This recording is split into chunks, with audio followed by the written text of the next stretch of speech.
गहन कथा नारायण मिश्र चैनल आउ एक नूतन अध्याय को विज्ञ श्रोता मानक स्वागत करुच्ची मो नारायण मिश्र।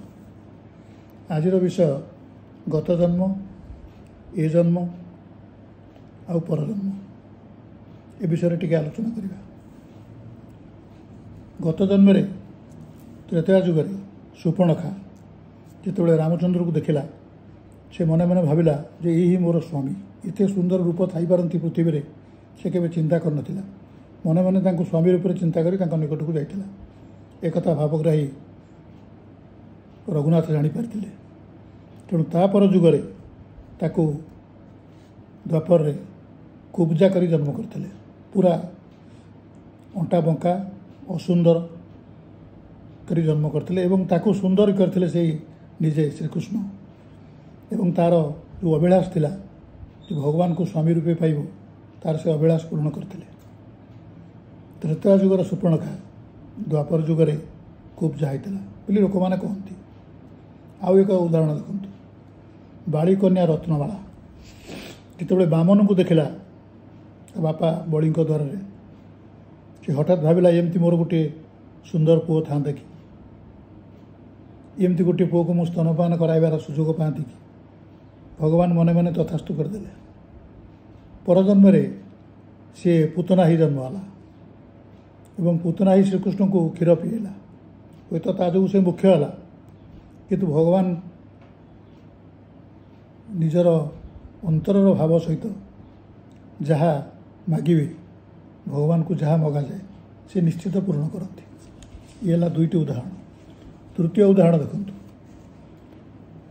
अगस्त्य मुनि तपस्या कर इंद्र पहुँचले से भाई मु हूँ देवता मानकर राजा तेणु मुनि उठिकी सांगे सांगे मत अतिथि भावी समस्त सत्कार करेंगे किंतु अगस्त्य ध्यान रे थिले से इंद्र का आसिया बटू जानी ना।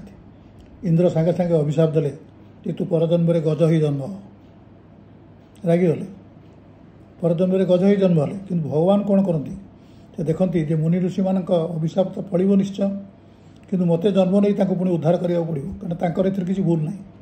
अगस्त्य मुनिकर किसी भूल नाला से ध्यानरत थे जाना इंद्र आसती तेणु जो इंद्र कहीदे गज ता परजन्म से गज ही जन्म है। भगवान निजे सुदर्शन चक्र गरुड़ पृष्ठ जा कुंभीर मुंड हाणी गज को उद्धार करते पुणी तार पूर्व रूप फेरी पाई। आ गोटे कथा देखो अहल्या गौतम ऋषि स्त्री सती किंतु इंद्र स्वर्गर राजा ही मध्य गौतम थरे जाइछन्ति स्नान करने को से गौतम को बेसर आसी अहल्या सहित निज स्त्री भावे सहित रहिले एवं दुर्व्यवहार कले किंतु जिते पछरे जना पड़ला गौतम फेरी जानले से इंद्र को अभिशाप देले किंतु अहल्याकर इतर भूल नथिला। अहल्या जानना कना से इंद्र गौतम को बेसर आसते तेणु अहल्या को उद्धार करने को रामचंद्र पुणी से जोटी पत्थर ही पड़ते से जाए पाद थोई पुणी उद्धार कले। रागिकी किए कौन करनीति किए कौन कार्य कर जार दोष ना उद्धार करने को भगवान जन्म ये सब लिस्ट करके रोचंती यही लोक मत उद्धार करा पड़ो कारण एमानकर भूल ना किंतु अभिशापग्रस्त होती। आ गोटे कथा देखो चित्रसेन गंधर्व अप्सरा मान सहित जल क्रीड़ा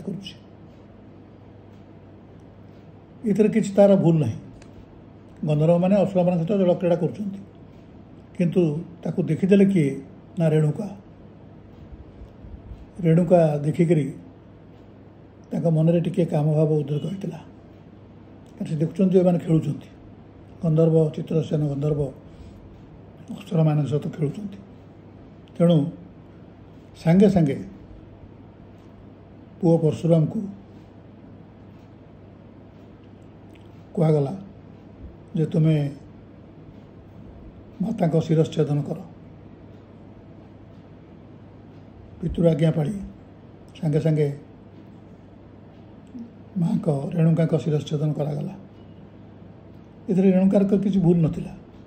जेकोसी जगार कौन କାମରେ ଭୋଳ ହୋଇଥିବା ଲୋକଙ୍କୁ ଦେଖିଲେ ମନୋଭାବରେ ସାମାନ୍ୟ କାମଭାବ ଉଦ୍ରେକ ହେବା ସ୍ୱାଭାବିକ, କିନ୍ତୁ ତା ଯୋଗୁଁ ମସ୍ତକ ଅଣାଯିବ ଏଭଳି ଦଣ୍ଡ ଟିକେ ଟିକେ କାହିଁ ବହୁତ ଅଧିକା ହୋଇଗଲା।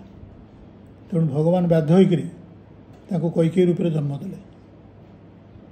କୈକେୟୀ ଯଦିଓ ପାଟରାଣୀ ନଥିଲେ, କିନ୍ତୁ ଦଶରଥଙ୍କର ସବୁଠୁ ପ୍ରିୟ ରାଣୀ ଥିଲେ। ଏବଂ ଯେହେତୁ ପୁଅର କଥାରେ ପୁଅ ତାଙ୍କ ବେକକୁ ଆଣିଥିଲା, ତେଣୁ ସିଏ ପୁଅକୁ ଯାହାକୁ ଅତି ଭଲ ପାଉଥିଲେ ତାକୁ 14 ବର୍ଷ ବଣର ବ୍ୟବସ୍ଥା କରିଦେଲେ। କିନ୍ତୁ ମାତା ତ କେବେ କୁମାତା ହୁଅନ୍ତିନି, ପୁତ୍ର କୁପୁତ୍ର ହୋଇପାରେ, ମାତା କେବେ କୁମାତା ହୁଅନ୍ତିନି। ତେଣୁ ଯେତେବେଳେ କୈକେୟୀ ତାଙ୍କୁ ପଚାରିଛନ୍ତି ରାମଚନ୍ଦ୍ରକୁ ଯେ ତୁମେ କୈକେୟୀ ନୁହଁ, ଯେତେବେଳେ ପଚାରିଲେ କୈକେୟୀ ତା ପରଜନ୍ମରେ ଦେବକୀ ଜନ୍ମ ହେଲେ। ଦେବକୀଙ୍କର ଅଷ୍ଟମ ପୁତ୍ର ହୋଇ ଶ୍ରୀକୃଷ୍ଣ ଭଗବାନ ବୋଲି ସମସ୍ତେ ଯେତେବେଳେ ଜାଣିଲେ କଂସକୁ ମାରିବା ପରେ, ଦେବକୀ ପଚାରିଲେ ଯେ ତୁ ମୋତେ 14 ବର୍ଷ କାଳ 10 ବର୍ଷରୁ ଉର୍ଦ୍ଧ୍ୱ କାଳ କାହିଁକି ବନ୍ଦୀ ଘର ରଖିଲୁ? ତୁ ତ ମୋ ପୁଅ ନା, ତୁ ଭଗବାନ। ଶ୍ରୀକୃଷ୍ଣ କହିଲେ, ମା ମନେ ପକାନ୍ତୁ, ଗତ ଜନ୍ମରେ ଆପଣ କୈକେୟୀ ରୂପରେ ମୋତେ ପଠାଇଥିଲେ, ପ୍ରିୟ ପୁତ୍ରକୁ ପଠାଇଥିଲେ 14 ବର୍ଷ ବନବାସ। ତେଣୁ ଆପଣ ଏ ବର୍ଷ ଏ ଜନ୍ମରେ କାରାଗାରରେ ରହିଲେ, ପୁଅ ପାଖରେ ନାହିଁ। ଯେମିତି ସେଥରକ ପୁଅ ବି ପାଖରେ ନଥିଲା, ତିନି ରାଣୀ ଥିଲେ, ସବୁଠୁ ପ୍ରିୟ ପୁତ୍ର କିନ୍ତୁ ପାଖରେ ରହିପାରିଲା ନାହିଁ। ଦେବକୀ ପଚାରିଲେ ଯେ ତାହେଲେ କୌଶଲ୍ୟା? ନା, କୌଶଲ୍ୟାଙ୍କ ଅଯଥା ଦଣ୍ଡ ପାଇଥିଲେ। ତାଙ୍କ ପୁଅ ନିଜେ ରାମଚନ୍ଦ୍ର, କିନ୍ତୁ ସିଏ ଦଣ୍ଡ ପାଇଲେ ଯେ ରାମଚନ୍ଦ୍ର ତାଙ୍କ ପାଖରେ ରହିଲେନି, ବଣକୁ ଚାଲିଗଲେ। ତାଙ୍କର କିଛି ଭୁଲ ନାହିଁ। ତେଣୁ ତା ପରଜନ୍ମରେ ସେ ଯଶୋଦା ହେଲେ। ପୁଅ ଜନ୍ମ ନକରି ମଧ୍ୟ ଶ୍ରୀକୃଷ୍ଣଙ୍କୁ ପୁଅ ଭଳି ପାଳିଲେ। ତେଣୁ ପୂର୍ବଜନ୍ମ ପରଜନ୍ମ ସହିତ ସମ୍ପର୍କ ସଦାବେଳେ ଅଛି। ଭଗବାନଙ୍କର ନିର୍ମିତ ସଂସାର ଏଭଳି ଗଢ଼ା ହେଇଛି ଯେ ଯେଉଁ ଜନ୍ମରେ ଯାହା କରିଥିବ ତା ପରଜନ୍ମରେ ତା ପୁରସ୍କାର ବା ଦଣ୍ଡ ନିଶ୍ଚିତ ପାଇବ, ଏଥିରେ କିଛି ସନ୍ଦେହ ନାହିଁ। ରାଜା ଚିତ୍ରସେନ କଥା ଦେଖନ୍ତୁ। ରାଜା ଚିତ୍ରସେନ ଥରେ ଦେଖିଦେଲେ ଯେ ମହାଦେବ ତପସ୍ୟାରତ, ତାଙ୍କ କୂଳରେ ପାର୍ବତୀ ବସିଛନ୍ତି। ଚିତ୍ରସେନ ବିଷ୍ଣୁ ଭକ୍ତ, ଶିବ ଭକ୍ତ ବି, କିନ୍ତୁ ଏଇ ଜିନିଷଟା ତାକୁ ଭଲ ଲାଗିଲାନି। କହିଲେ ଧ୍ୟାନ କଲାବେଳେ ଗୋଟେ ସ୍ତ୍ରୀ କି ପାଖରେ କ'ଣ ବସେଇବ, ପୁଣି ବାଁ ହାତ ନେଇକି ତାଙ୍କ କାନ୍ଧରେ ପକାଇଛନ୍ତି, ତାଙ୍କ ଛାତି ଉପରେ ପକାଇଛନ୍ତି। ଏଗୁଡ଼ା ସବୁ ନିହାତି ଭଲ କଥା ନୁହଁ। ଏଇ ଚିନ୍ତା କରିବା ସତ୍ତ୍ୱେ, ଚିନ୍ତା କରିବା ମାତ୍ରେ ସାଙ୍ଗେ ସାଙ୍ଗେ ପାର୍ବତୀ ଅଭିଶାପ ଦେଲେ ଯେ ତୁ ଅସୁର ଯୋନିରେ ଜନ୍ମ ହ। ଚିତ୍ରକେତୁ ଅସୁର ଯୋନିରେ ଜନ୍ମ ହେଲେ। ତାଙ୍କ ନାଁ ହେଲା ବୃତ୍ରାସୁର।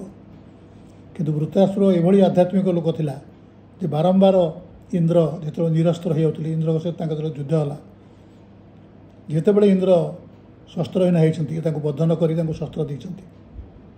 କାରଣ ବୃତ୍ରାସୁର ଗତ ଜନ୍ମରେ ବିଷ୍ଣୁ ଭକ୍ତ ଥିଲେ, ଶିବଙ୍କର ମଧ୍ୟ ଭକ୍ତ ଥିଲେ। ତେଣୁ ବୃତ୍ରାସୁରକୁ ମାରିବାକୁ ଦଧିଚି ମୁନି ତାଙ୍କ ଅସ୍ଥି ଦେଇଥିଲେ। ବୃତ୍ରାସୁର ମଲେ, କିନ୍ତୁ ସିଏ ମଲା ପର୍ଯ୍ୟନ୍ତ କୌଣସି ଅନୀତି କାର୍ଯ୍ୟ କରିନାହାନ୍ତି ଏବଂ ଈଶ୍ୱରଙ୍କୁ, ମହାଦେବ ହୁଅନ୍ତୁ, ବିଷ୍ଣୁ ହୁଅନ୍ତୁ, ଇନ୍ଦ୍ର ହୁଅନ୍ତୁ, କାହାରି ପ୍ରତି ଅସୂୟା ମନୋଭାବ ରଖିନାହାନ୍ତି। ତେଣୁ ଗତ ଜନ୍ମର ପ୍ରଭାବ ଏ ଜନ୍ମରେ ସେମିତି ରହିବା ସ୍ୱାଭାବିକ।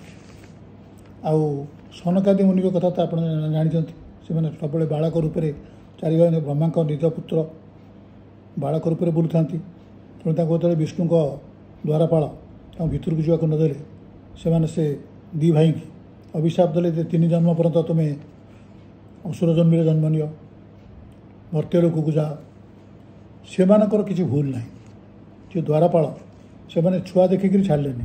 ସେମାନେ ତ ଜାଣିନାହାନ୍ତି ଯେ ସନକାଦି ମୁନି 4 ଜଣ ହେଉଛନ୍ତି ସିଦ୍ଧ ପୁରୁଷ, ବିଜ୍ଞ, ଶାସ୍ତ୍ରଜ୍ଞ, ଈଶ୍ୱର ଭକ୍ତ, ବ୍ରହ୍ମାଙ୍କ ପୁତ୍ର। ସେଇଟା ଦ୍ୱାରପାଳ କେମିତି ଜାଣିବ?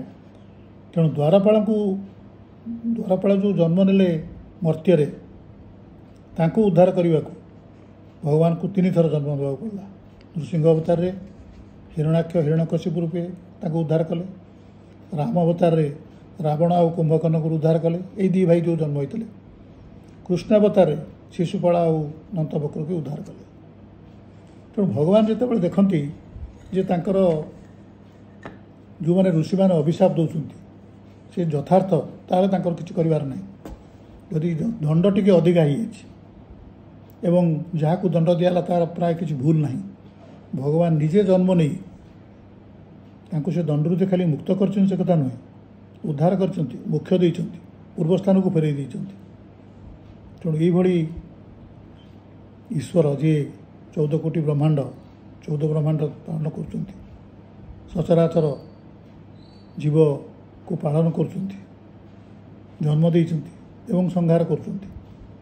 ଏଭଳି କିଛି ଯନ୍ତ୍ର ଖୋଜିଛନ୍ତି, ସେମାନେ ବାୟୁ ହୋଇପାରେ, ଜଳ ହୋଇପାରେ, ଆକାଶ ହୋଇପାରେ, ଆତ୍ମା ହୋଇପାରେ, ସୂର୍ଯ୍ୟଚନ୍ଦ୍ର ହୋଇପାରନ୍ତି, କ'ଣ ସବୁ ଖୋଜିଛନ୍ତି ଯେମିତିକି ଆମେ ଯାହା କରୁଛୁ ସବୁ ରେକର୍ଡ଼ ହୋଇଯାଉଛି, ସବୁ ରେକର୍ଡ଼ ହୋଇକି ରହୁଛି ଏବଂ ତା'ର ସମାନୁପାତିକ ଭାବେ ଆମକୁ ପୁରସ୍କାର ବା ଦଣ୍ଡ ମିଳୁଛି।